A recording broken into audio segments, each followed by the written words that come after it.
Hello! Aujourd'hui, on va parler de mon top 5 de déduction fiscale en tant qu'employé. Donc, bienvenue sur Fayette TV. Ici, on parle de tout ce qui nous aide à être financièrement indépendants. Je suis Corinne Jeka, je suis CPA ou expert comptable et je suis investisseur et employé également. Donc, parlons de déduction fiscale pour un employé. Il faut savoir qu'on a deux grandes catégories au choix. Donc, c'est soit on accepte la déduction forfaitaire de standard deduction ou on choisit de la déduction par itemized deduction. Donc, le standard deduction, c'est en fait une déduction fiscale qui est fonction de notre statut matrimonial, donc en fonction de si tu es célibataire, marié ou head of household.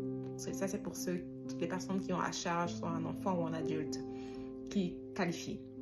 Donc, c'est des montants qui sont forfaitaires. Donc, pour 2024, par exemple, le montant pour une personne célibataire, ça va être de 14 600. Pour une personne, pour un couple, ça va être 29 200.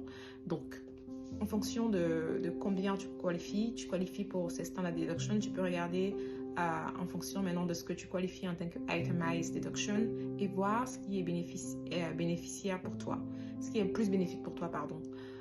Donc, en fonction de ce qui est bénéfique pour toi, tu vas utiliser la marge, bien sûr, plus élevée pour déduire ta base fiscale, ton AGI, Adjusted Gross Income. Donc, c'est quoi donc ces 5 favorites que je veux partager avec toi? Donc, le premier, c'est ton mortgage. Ton mortgage, les intérêts sur ton mortgage, si tu as un crédit sur ton mortgage, les intérêts sont déductibles fiscalement. Donc, la règle, c'est quoi? C'est que si tu as un mortgage, tu peux déduire les intérêts jusqu'à 750 000 $ de ton mortgage. Au-delà de ça, tu ne peux pas déduire. Donc, ça, c'est le plafond.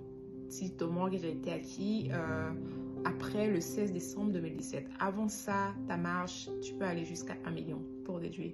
Donc, on peut voir que c'est un montant qui n'est pas quand même négligeable. Donc, du coup, ça peut te permettre, en fonction du taux d'intérêt que tu as eu au début, de pouvoir déduire ces intérêts-là. Et comment tu vas savoir le montant que tu es éligible?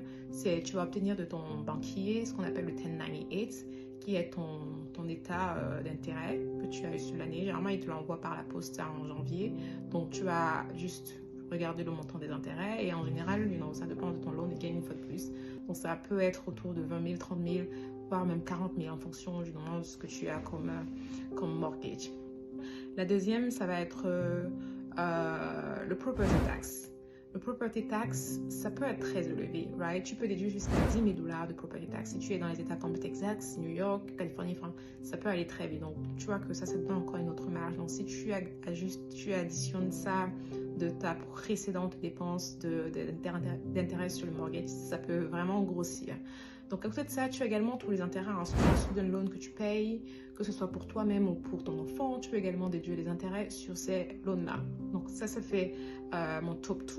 Ensuite, en troisième position, on a les dons. Si tu es généreux, ce qu'on recommande toujours, de faire des dons. Si tu fais des dons, tous tes dons sont divisibles, que ce soit en espèces, que ce soit en nature. Tu peux avoir un reçu où tu as une estimation de tes frais, du matériel ou voilà, tous les produits que tu donnes, tu fais un don en espèces, voilà, tu estimes ça et puis tu peux également déduire ça de ta base fiscale. Le quatrième point, ça va être les dépenses médicales. Donc, la règle, c'est de dire que si tu as dépensé au-delà de 7,5% de ta base fiscale, dans le cas d'espèce, si on prend l'exemple de 100 000 $, quelqu'un qui gagne 100 000 $ par an, 7,5%, ça fait 7 500 $. Si tu as dépensé si tu as dépensé 15 000 $, on prend un exemple pour tes dépenses médicales par exemple, tu peux déduire jusqu'à 7 500 $. Donc si tu sommes tout ça, ça va te permettre de réduire et comparer avec ton standard deduction. Si on considère ces exemples-là, par exemple pour un couple, au lieu de déduire 29 200, ils pourront déduire jusqu'à 50 000 en fonction de comment sont constituées leurs différentes charges, les dépenses, etc. Donc, on voit que ça peut très vite augmenter. À côté de ça, il y a d'autres choses. Il y a les sales tax, si tu en as beaucoup, si tu as vendu une voiture ou si tu as acheté une voiture. Enfin, il y a beaucoup d'autres éléments qui rentrent en compte et qu'il ne faut pas négliger parce que, souvenez-vous, notre intérêt ici, c'est de pouvoir réduire au minimum possible les taxes qu'on paye. Une autre chose que tu peux rajouter également dans ta liste, En cinquième position, c'est le 401k. Le 401k, c'est une très bonne opportunité. J'ai fait une précédente vidéo sur le 401k, l'importance de cotiser dedans.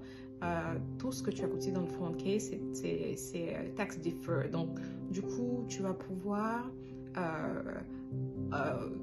enlever la contribution de ton 401k sur ta base. Donc, c'est également une très bonne opportunité si tu as la possibilité de contribuer le plus longtemps possible là-bas. Donc, c'est également une autre astuce. Donc, ça, c'est mon top 5. Je ne sais pas si il y a d'autres solutions que tu veux partager avec nous ou bien tu as une favorite parmi celles que j'ai listées. N'hésite pas à nous le dire en commentaire. Abonne-toi.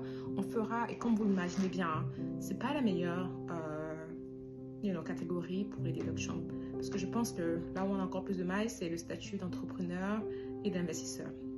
Donc, on fera des prochaines vidéos pour parler des bénéfices fiscaux ou des déductions pour ces branches-là. Abonne-toi, partage, c'était Coco, votre CPA.